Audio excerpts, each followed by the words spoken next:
یہ ہمارے دوست ہیں جی مولانا سلیمان صاحب، اللہ تعالیٰ کے فضل و کرم سے بڑے پیمانے پر حجامہ ماشاءاللہ کر رہے ہیں ہمارے ساتھ لاہور میں ماشاءاللہ۔ جیسے اللہ پاک نے ہم سے کام لیا، دعوت اللہ رسالہ کے ذریعے ہم نے حجامے کو عام کیا، تو بھائی سلیمان صاحب نے بھی ماشاءاللہ اپنے نیٹ ورک سے حجامے کا بہت بڑا کام کیا۔ اللہ پاک ان کو مزید ہمت، قوت اور طاقت دے، اور ماشاءاللہ عملیات کی لائن میں بھی ہیں، تو اس سلسلے میں بھی ان کے پاس پورے ملک سے لوگ رابطہ کرتے ہیں، اور اب حجامے کے اعتبار سے بھی تو یہ شادیوں کے حوالے سے بھی کچھ اپنا تجربہ رکھتے ہیں۔ اس سلسلے میں ہماری نکاح آسان تحریک کو کچھ مشورے اور اپنے قیمتی تجربات سے کچھ آگاہ فرما رہے ہیں۔ جی مولانا سلیمان صاحب ارشاد فرمائیے۔ جی اچھا، میں یہ بات کرنے لگا تھا کہ دوسری شادی کے لیے نا جو میں نے معاشرے کے اندر جو تجربہ حاصل کیا ہے نا، جی ان لوگوں کی دوسری شادی کچھ حالات کے اونچ نیچ ہونے کے بعد کامیاب ہو جاتی ہے، جن کی عمر ہو تقریباً 35 سال یا 40 سال سے نیچے پہلے نمبر پہ۔ جی دوسرے نمبر پہ کہ ان کی اولاد ہے جو سی وہ ابھی چھوٹی ہو، جی 7-8 سال تک ہو، 10 سال سے نیچے ہو، 10 سال بھی زیادہ مگر 10 سال سے نیچے ہو، حالات اونچ نیچ ہوں گے، کوئی معاملات آئیں گے تو پھر بھی ان کی دوسری شادی کامیاب ہو جاتی ہے۔ ہمارے معاشرے کے اندر جو دوسری شادی کا جنون جو چڑھتا ہے نا، تو وہ آتا ہے تقریباً وہ 40 سال کے بعد۔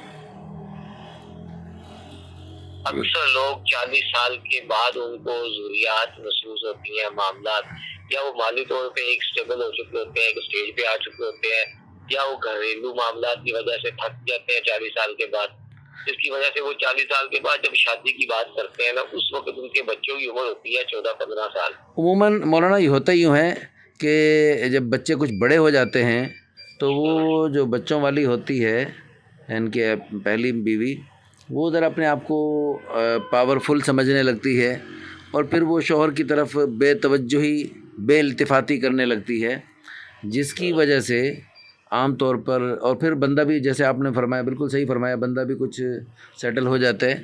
اب وہ اگلی شادی کی طرف، یعنی اگر وہ نیک ہے اور تو وہ حلال راستے کی طرف چلے گا، اور اگر خدا نخواستہ وہ نیک نہیں ہے تو وہ شیخ رشید کے راستے پہ چل سکتا ہے۔ کچھ بھی ہو سکتا ہے، مگر اس کے لیے نا میں اپنے اکثر دوستوں کو کہتا ہوتا ہوں کہ اگر شادی کرنی ہے تو ابھی فیصلہ کرو، یہ نہ ذہن بناؤ کہ میں یہ سیٹنگ کر لوں گا، میں یہ کر لوں گا، پھر اس کے بعد میں کروں گا، اس کے بعد اس کی عمر ہو جائے گی 40 سے اوپر، بچوں کی ہو جائے گی 14-15 سال سے اوپر۔ آج کل کے 10 سال سے بعد نا بچہ ماشاءاللہ سمجھدار بھی ہو جاتا ہے، اور دائیں بائیں کے حالات بھی اس کو سمجھ لگنے لگ پڑتے ہیں، کہ دوسرے نمبر پہ جو اسی والدہ کی جو اس کی سرپرستی ہوتی ہے تو وہ اس کو بڑی اچھی طرح محسوس ہوتی ہے۔ تو جس کی اگر وہ کرتا ہے تو اس کے بعد جب حالات خراب ہوں گے نا، تو اکثر 1-2 قصے تو میں بھی بیان کر سکتا ہوں، جن کو 40 سال کے بعد اگر انہوں نے شادی کی ہے تو یا پہلی کو چھوڑنا پڑا یا دوسری کو چھوڑنا پڑا۔ ہاں بس اللہ تعالیٰ معاف۔ لیکن اس میں ایسے ہے کہ یعنی اگر گھر میں تھوڑا دینی ماحول بنا دیا جائے اور ان کو قرآن و حدیث کی روشنی میں اس قسم کے باتیں سنا دی جائیں تو الحمدللہ ذہن سازی ہو جاتی ہے۔ دیکھیں یہ جو بات ہے نا آپ کی کہنے کی کہ ذہن سازی اور دینداری تو اس معاملے کے اندر نا تو بہت زیادہ ہے، لوگوں کو پتہ ہے، عورت کو بھی پتہ ہے، بندے کو بھی پتہ ہے کہ 4 شادیوں کی اجازت ہے، اور سارے معاملات پتہ ہوتے ہیں، مگر اس کے باوجود وہ اس کی اجازت کی طرف فطرت ہی نہیں آتی عورت۔ تو اس کے اوپر زور میں کہتا ہوتا ہوں کہ اگر وہ لگانا ہے زور تو وہ 40 سال سے پہلے لگائے، نہیں تو 40 سال کے بعد۔ میں تو آپ کی بات کو آگے بڑھاتا ہوں جناب، کہ 40 سال سے پہلے کیا، یعنی ہم تو یہ چاہتے ہیں، جیسے میں افریقہ میں گیا نا، وہاں ہم نے چھوکرے ابھی بچے ہی ہیں، اور ابھی داڑھی بھی صحیح طرح نہیں پھوٹی، اور ان کی 2-2 3-3 شادیاں ہو چکی ہیں۔ یہ صورتحال ہم نے وہاں اللہ کی قسم اپنی آنکھوں سے دیکھی۔ تو اور یہاں پر ہم نے کیا دیکھا، یہاں بڑی سوسائٹیوں میں ہم نے ایسے نوجوانوں سے 14-15 سال کے، اور وہ 15 سال کے چھوکرے خبیث لڑکے کہتے ہیں کہ ہماری 4-5 7 گرل فرینڈ چل رہی ہیں ہمارے ساتھ، اور وہ شادی کے بعد جو کچھ ہوتا ہے وہ سب کچھ ہم کر رہے ہیں، اور ہماری ٹانگوں میں سے جان نکل چکی ہے، ہمیں بتاؤ ہم کیا کریں۔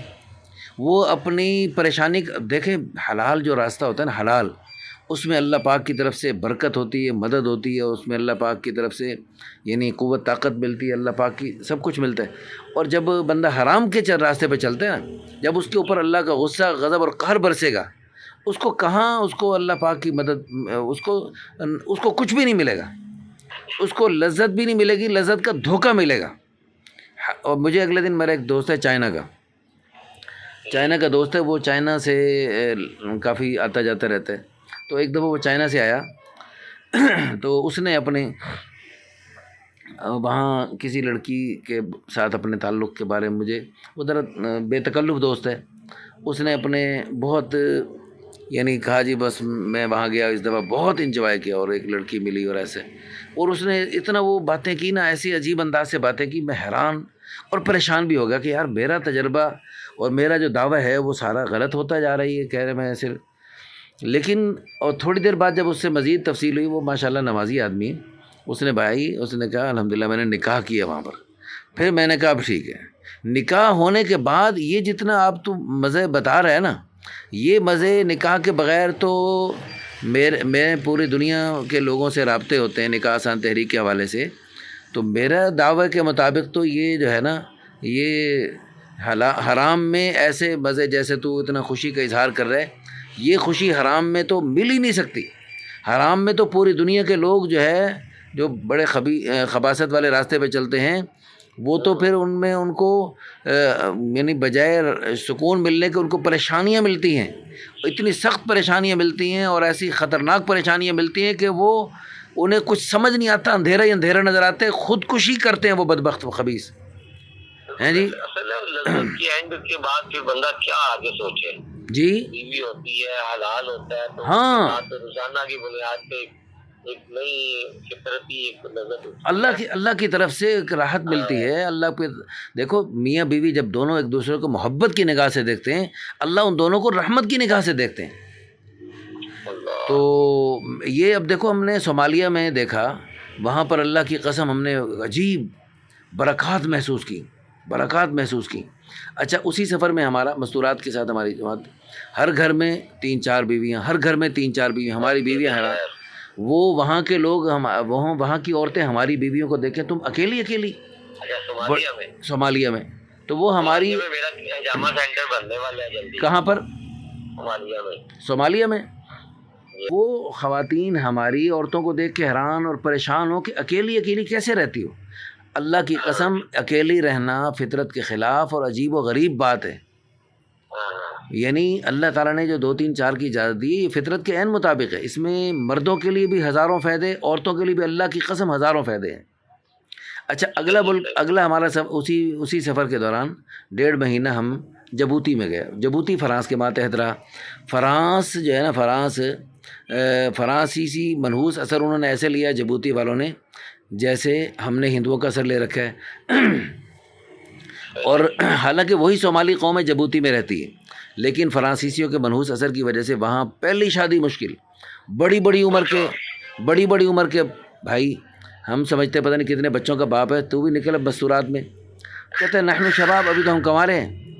ہماری خواتین دیکھتی ہیں اندر بس بڑی عمر کی کتنی بچوں کی ماں لگ رہی عورت، تو بھی نکل اللہ کے راستے میں، اخرجی فی سبیل اللہ، کہتی ہے نحن شباب، ابھی تو ہم کنواری ہیں۔ تو ہماری خواتین بھی حیران پریشان، ہم بھی حیران پریشان۔ پھر ہم نے، بھائی سفیر صاحب ہیں آج کل شعبہ خدود میں ریونڈ میں مقیم ہیں، وہ ہمارے ساتھ تھے، ہمارا مشورے میں پھر طے ہوا بھائی اپنے بیانوں میں، کیونکہ وہاں کے نیک لوگ بھی اس پریشانی کی وجہ سے نا، وہاں پر بھی جو ہے نا شادی، ان کے گھروں میں بھی شادیاں مشکل ہو رہی تھی، تو پھر ہم نے وہاں اپنے بیانوں میں باقاعدہ نکاح کو آسان کرنے کی ترغیب شروع کی، گویا کہ نکاح آسان تحریک وہیں سے شروع ہو گئی تھی افریقہ سے ہماری۔ تو الحمدللہ پھر اللہ کے فضل، ہیں جی، یہ 2002 کی بات ہے، یعنی اب 20 سال پرانی بات، تو ہماری نکاح آسان تحریک جو ہے 20 سال اس کو ہو چکے ہیں الحمدللہ۔ تو اللہ تعالیٰ کے فضل و کرم سے الحمدللہ ثم الحمدللہ پھر یہاں تکوینی طور پہ ایک نظام چلا۔ ہماری جماعت کی نوعیت ایسی تھی، ہمیں امارات کا، قطر کا، شارجہ وغیرہ کا رخ ملنا چاہیے تھا، کیونکہ ہمارے ساتھ خواتین بھی عربی جاننے والی تھی، تو اس لیے ہمارا رخ وہ ہونا چاہیے تھا، لیکن اللہ کی طرف سے تکبیر. یہ بھائی یامین صاحب اللہ ان کو جنت نصیب فرمائے. یہ کتنی پیاری موت آئی، آپ سنی؟ سبحان اللہ، قابل رشک موت. سب سے افضل مہینے میں، سب سے افضل رات میں، سب سے افضل وقت میں ہیں جی اللہ پاک نے جی سب سے افضل سفر میں ہیں جی عمرے کا سفر، اللہ کے راستے کا سفر. وہ تو داعی اللہ تھے، ہر جگہ دعوت. اور پھر اللہ پاک نے سب سے افضل نماز، جمعے کی نماز کے بعد سب سے افضل قبرستان میں اللہ پاک نے تدفین کروائی. وہاں جنازہ لاکھوں اللہ کے پیارے بندے، سب سے افضل مجمع نے، لاکھوں مجمع نے ماشاءاللہ جنازہ پڑھا. اور پھر اس کے بعد اللہ کے فضل و کرم سے 3 قسم کا جو مرنے کے بعد کام آنے والی چیزیں ہیں، علم ينتفع بھی، وہ بھی ماشاءاللہ چلا کے گئے ہیں جی، جس سے لوگ فائدہ اٹھائیں. اور صدقۃ جاریۃ، مسجد مدرسے کراچی کے علاوہ پوری دنیا میں بنائیں. اور علم ولد صالح يدعو له، ان کے بیٹے ہمارے دوست ہیں ماشاءاللہ، مولانا یوسف صاحب وغیرہ، تو وہ سارے عالم حافظ، اور ماشاءاللہ بیٹوں کے علاوہ پوتوں نواسوں میں بھی علم اور قرآن چھوڑ کے گئے. تو تینوں اعتبار سے مرنے کے بعد کام آنے والی چیزیں اعلیٰ پیمانے پہ ٹھیک ٹھاک چھوڑ کے گئے. تو بھائی یامین صاحب نے ہماری تشکیل کی، بھائی ان کو صومالیہ بھیجو اور ان کو جبوتی بھیجو، اور ساتھ ہی ملک جبوتی بھی چلے جائیں. تو الحمدللہ اللہ پاک نے خوب کام لیا، بڑا زبردست اللہ نے وہاں ماشاءاللہ اللہ پاک نے کام. پھر یہاں پر پاکستان میں اللہ پاک نے ہم سے نکاح آسان تحریک کا چونکہ کام لینا تھا، اس لیے اللہ نے صومالیہ اور جبوتی بھیجا. پھر الحمدللہ ڈٹ کے اللہ کے فضل و کرم سے ہم پوری دنیا میں پوری دنیا کے لوگوں کو دیکھنے کے بعد پوری قوت کے ساتھ اور پورے دعوے کے ساتھ ہم کہہ رہے ہیں کہ اس وقت نکاح کو مشکل اور مہنگا اور مصیبت بنانے کے جتنے راستے ہیں، ان سب کو ختم کرنے کا واحد حل ہے زیادہ شادیوں کو فروغ دیا جائے. اگر زیادہ شادیاں فروغ پا جائیں تو نکاح کے اعتبار سے جتنے مسائل ہیں سارے مسئلے حل ہو سکتے ہیں، جہیز کی لعنت ختم ہو سکتی ہے، ہر قسم کی پریشانیاں دور ہو سکتی ہیں اگر اس چیز کو، اللہ رسول کی اس چاہت کو پورا کر لیا جائے. اگلے دن ایک صاحب نے میرے سے، مولانا آپ بھی ماشاءاللہ جامعہ اشرفیہ سے فاضل ہیں نا آپ، اور آپ نے بڑے بڑے اہل علم سے استفادہ کیا، اور آپ کے اساتذہ کرام مولانا فضل الرحیم صاحب، مولانا مفتی حسن صاحب بھی آپ کے استاد ہیں، اور کون کون سے بڑے استاد ہیں آپ؟ حسن صاحب تو یہ تو اب یہ جامعہ اشرفیہ ہم نے شروع یہیں سے کیا تھا. اچھا. اور مولانا عبدالرحمان اشرفی صاحب، سبحان اللہ، مفتی سرور صاحب سے بھی پڑھا آپ نے؟ مولانا موسیٰ روحانی بازی؟ نہیں، ان سے وہ وفات پا چکے تھے. اچھا، ان سے الحمدللہ ہم نے استفادہ کیا. اچھا پھر اچھا آپ نے اتنے اہل علم سے استفادہ کیا اور بڑے بڑے ماشاءاللہ، اور آپ نے تبلیغ میں سال بھی لگایا؟ چلے تو کافی لگائے ہیں. اچھا، تو خیر پوری دنیا کے اہل علم سے آپ کا بھی تعلق ہے. آپ یہ بتائیں قرآن و حدیث کی روشنی میں، یعنی ایک شادی کرنا بہتر ہے یا زیادہ شادیاں کرنا بہتر ہے؟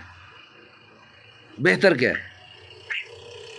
دیکھیں ہم ایک سفر میں تھے ازبکستان کے. اچھا. تو ایک ٹرین کا سفر تھا جس کو بلٹ ٹرین کہتے ہیں، جو ایک سفر ایک جگہ سے دوسری جگہ ہم جا رہے تھے. ایک ڈبے کے اندر نا کچھ بزرگ حضرات تھے، جو ہمارا رہبر تھا، جو گائیڈ تھا. تو اس کو میں نے کہا کہ اس جو کیبن کے اندر جو بندے بیٹھے ہیں، اس میں 1 والے بھی بیٹھے ہیں، 2 والے بھی، اور 3 والے بھی، اور 4 والے بھی. اچھا. تو اس کے اندر ملک کی بڑی شخصیات تھی اس کے اندر نامور. تو اچھا وہ جو یعنی اہل علم حضرات کا سفر ہوا تھا، قاری حنیف جلندری صاحب بھی تھے اور سارے حضرات. یہ تو بعد میں گئے نا، ہم پہلے گئے تھے. اچھا. مفتی حسن صاحب تھے، مولانا طیب صاحب تھے، مولانا عبدالحلیم چشتی صاحب تھے، یہ پیر عبداللہ شاہ مظہر تھا، اور مطلب کہ مفتی طاہر مسعود صاحب سرگودا والے تھے. اور مطلب کہ ایک 47 علماء کا وقت تھا، اور پہلا وقت تھا جو تھا جسے کہہ لیں کہ پرائیویٹ طور پہ بھی اور سرکاری طور پہ بھی ازبکستان کا سفر تھا علماء کا. اچھا. پہلے اتنا بڑا گروپ نہیں گیا، اس کے بعد تو یہ بہت جاتے رہے ہیں. یہ تو پہلی ہم نے اس کو کہہ لیں کہ پہلی رواج، پہلی ترتیب ہم نے بنائی. اچھا ماشاء اللہ. اس کے بعد پھر ہم طارق چٹائی صاحب ہے جو چکری والے، وہ گئے. دوسرا سفر میں ان کو لے کے گیا یہاں سے نا، دوسرے سفر. اچھا، طارق چٹائی صاحب کو آپ لے کے گئے؟ ہاں، پہلی مرتبہ. پھر اس کے بعد ان کی ترتیب بن گئی، تو پھر اس کے بعد وہ کئی سفر کیے انہوں نے. اچھا. ازبکستان کے 100 بندہ لے کے جاتے رہے. تو وہ اس سفر کے اندر کہنے کا مقصد میں بات کر رہا تھا اچھا کہ اس ڈبے میں ایک والے بھی، دو والے بھی، تین، چار والے بھی تھے؟ چار والے مطلب کہ وہ چار والے وہ تھے کہ جن کی جان موجود تھی، اس مطلب کہ فوت نہیں ہوئی تھی. ہاں ایک تو مفتی حسن صاحب تھے. ہاں ایک انہی کی بات کر رہا ہوں. اچھا میں وہ بات کر رہا تھا ان سے کہ میں اس کو گائیڈ کو کہہ رہا تھا کہ میں کہ اس میں سے نا مجھے یہ بتاؤ کہ چار والے کون ہیں. اچھا انہوں نے اس نے سب کی طرف اشارہ کرتا رہا. میں نے کہا ان کی چار ہے. وہ نہیں مانا. اچھا کہتا ہے یار یہ تو بہت نیک آدمی ہے. میں کہا یہ نیکی والا عمل ہے، نیک آدمی نہیں کرے گا تو اور کون کرے گا. بات تو یہ کہنے کی تھی کہ آپ کہہ رہے ہیں کہ نچوڑ بیان کریں، کوئی اپنا اس کے تجربہ کوئی چیز بات کرے شریعت بات سے. کہنے کا مقصد یہ ہے کہ نیک لوگوں نے ہی زیادہ شادیاں کی اس امت کے بہترین لوگ. جی ہاں. علیکم بسنتی و سنت الخلفاء الراشدین. جی ہاں. تو کہنے کا مقصد وہ سب زیادہ شادیوں والے. حالات کو سامنے رکھتے ہوئے اس چیز کو نظر انداز نہیں کرنا چاہیے، اور اس کو پہلی فرصت میں، جیسے ہمارے تبلیغ والے حضرات کہتے ہیں پہلی فرصت میں 4 ماہ لگانے، اور پہلی فرصت کے اندر انسان کو اگر اس میں نے جو پہلے پوائنٹ کی بات کی اگر کرنی ہے تو 40 سال کی عمر کے بعد. تو ہمارے ایک دوست ہیں ان کی بیگم فوت ہوگی، وہ آپ کے بڑے اچھے تعلق والے ہیں. اچھا. تو ہم ان کی دوسری شادی کروانا چاہتے ہیں. ان کی عمر ہوگی 50 سال. اچھا. رشتے دائیں بائیں سے تو میرے پاس بھی آتے ہیں تو اچھے رشتے بھی، مگر ان کی ہمت نہیں پڑ رہی. اور ماشاءاللہ اس وقت کنڈیشن ان کی یہ ہے کہ 2 بچے ہیں ان کے، دونوں کی شادی کر دی. ایک بیٹی ہے اس کی بھی شادی کر دی. اب یہ کیا لے کہ کنوارے نما ہو گیا یہ. اب وہ یہ بتائیں کہ کتنا عرصہ ہو گیا ان کی بیوی کو وفات پائے ہوئے؟ اس کو تقریباً سوا سال ہو گیا. تو سوا سال سے وہ عدت میں بیٹھے ہیں؟ ہاں سوا سال میں وہ عدت. میں ان کو زور لگاتا ہوں مگر وہ ہمت حالات کی وجہ سے، میں کہا حالات اللہ بہتر کر دیں گے. نہیں یہ تو دیکھیں رسک تو لینا پڑتا ہے ہر کام میں. کوئی نہ کوئی تھوڑا بہت وہ خطرہ شیطان خطرہ دکھاتا ہے، لیکن اس میں تو اللہ پاک نے خیر و برکت رکھی ہے انشاءاللہ. دنیا میں کوئی بھی کام کرو، ابھی سڑک سے باہر نکلو تو یہاں باہر کوئی حادثہ ہو سکتا ہے خدا نخواستہ، لہذا باہر بھی نہ نکلو. کوئی بھی کام کرو اس میں رسک ہے. گاڑی خریدی ہے، گاڑی میں ایکسیڈنٹ ہو سکتا ہے خدا. میرا DHA مین بلو وارڈ میں عادل ہاسپٹل کے پاس. اچھا ایک منٹ، میں اس پر ایک آپ کے ساتھ نا ایک ملتا جلتا ایک واقعہ یاد آیا مجھے، میں وہ سنا دوں آپ کو. میں ایک دفعہ 2 سال پہلے چلے میں تھا، تو ہماری جماعت کا میں ذمہ دار تھا، اور ہماری تشکیل ہوئی سیالکوٹ سائڈ پہ. تو وہاں سیالکوٹ سے رائون بس چلتی ہے جو جماعتوں کو لے کے آتی جاتی ہے. اس میں 4 جماعتیں تھیں. تو موٹر وے پہ ہم آ رہے تھے، راستے میں کوئی کسی حادثے کی وجہ سے نا موٹر وے بند تھی. تو وہاں پر کافی دیر گاڑیاں رک گئیں، تقریباً اس میں 2 گھنٹے رکی گاڑی میں. میری ایک تقریر ہوئی، اس میں 4 جماعتوں میں بڑے بڑے علماء بھی تھے اور بڑے بڑے بزرگ بھی تھے. اس میں الحمدللہ عجیب کیفیت تھی میرے اوپر اللہ کے راستے میں نکلنے کی. تو چونکہ سارے باقی تو دین کی باتیں سنتے دیکھتے رہتے ہیں، لیکن یہ جو موضوع ہے نا یہ بڑا تشنا ہے. مفتی طارق مسعود کو اللہ تعالیٰ جزائے خیر عطا فرمائے. اس موضوع پر انہوں نے بڑا کام کیا، اللہ پاک ان کو جزائے خیر عطا فرمائے. بہت بڑا کام کیا انہوں نے. ان کی جو شادی آپ جہلم میں کروانا چاہ رہے تھے وہ کہاں تک پہنچی؟ نہیں وہ جہلم، وہ دراصل ان جہلم فتح جہلم کے بعد ہم نے ان کو شادی کی آفر کی تھی، لیکن ہوا یوں تھا کہ ان کی میرے پاس جو آئے تھے نا رشتہ ان کے لیے وہ لاہور کا تھا، وہ شاید کراچی سے ہی چاہ رہے ہیں.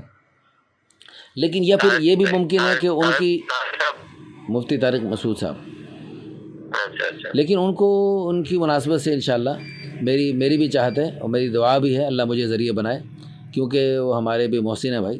اللہ پاک ان کو جزائے خیر عطا فرمائے. انہوں نے اس موضوع پر تجدیدی کارنامہ انجام دیا بھائی. اچھا تو اس میں الحمدللہ میں نے اس میں 2 گھنٹے کی میری تقریر ہوئی اسی موضوع پر. اس میں بڑے بڑے اہل علم حضرات بھی بیٹھے تھے، بزرگ بھی تھے. انہوں نے مجھے سوالات بھی کیے بیچ میں، اور ان سوالات کے بڑے خوبصورت جوابات بھی اللہ پاک نے دلوائے.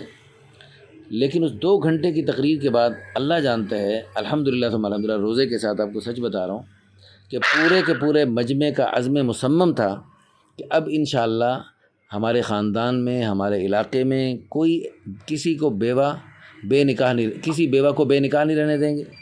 اور کسی مرد کو بھی بے نکاح نہیں رہنے دیں گے. اور دیکھیں اس میں اصل تو یہ ہے کہ کوئی عورت بے نکاح نہ رہے. یہ تبھی ممکن ہے جب مرد 2 2 3 3 4 4 کریں گے. اس کے علاوہ ممکن ہی نہیں ہے بھائی، بالکل نہیں ممکن. ایک صاحب نے دیکھیں آپ کے گھر میں افراد ہیں 10، آپ کے گھر والوں نے 10 روٹیاں پکائیں.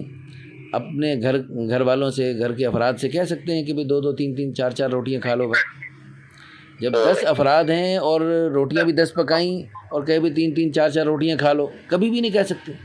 ہم ہزاروں ہماری خامیاں کے باوجود ہم یہ بے وقوفی نہیں کر سکتے کہ 10 روٹیاں پکا کے 10 لوگوں کو کہیں بھائی 3 3 4 4 روٹیاں کھاؤ. ہم یہ حماقت نہیں کر سکتے. جب ہم جیسے ہزاروں کمیوں کے باوجود، ہزاروں عیبوں کے باوجود ہم یہ حماقت نہیں کر سکتے، تو نعوذ باللہ اللہ تعالیٰ نے مرد بھی بنائے، عورتیں مردوں کی تعداد کے مطابق بنائیں، اور اللہ تعالیٰ نے مردوں سے کہہ دیا 3 3 4 4 شادیاں کرو. یہ کب اللہ تعالیٰ کیسے فرما سکتے تھے؟ یہ اللہ تعالیٰ نے تبھی فرمایا ہے جب اللہ تعالیٰ نے زیادہ عورتیں بنائی ہیں، تبھی اللہ نے 2 2 3 3 4 4 کی اجازت دی.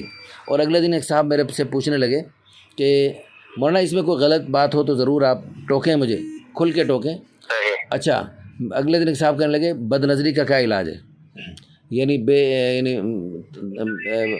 خیالات آتے ہیں، خیالات کا کیا علاج ہے؟ حالانکہ شادی شدہ میں پھر بھی خیالات آتے ہیں. میں نے کہا آپ دوسری شادی کریں. انہوں نے کہا بالکل صحیح. میں نے ایک مفتی صاحب سے پوچھا، انہوں نے کہا میرے ایک مفتی صاحب نے، اور مفتی صاحب وہ تھے جو ان کی واقعی 2 3 4 شادیاں تھیں، تو انہوں نے کہا کہ واقعی اس کا یہی حل ہے. جب تک ایک شادی تھی تو خیالات تھے، مزید دوسری شادی کی تو بھی کچھ مزید طلب محسوس ہوتی تھی، تو تیسری شادی کی، چوتھی شادی کی، الحمدللہ ثم الحمدللہ اللہ تعالیٰ کے فضل و کرم سے ایک سکون سا مل گیا. اللہ تعالیٰ نے اس مرد کو بنایا ہے، اس مرد کی کیا ریکوائرمنٹ ہے، اس کی کیا طلب ہے. ماشاءاللہ کتنی ہے آپ کے پاس آن ڈیوٹی؟ یہ حضرت یہ تو پھر انشاءاللہ بتائیں گے آپ.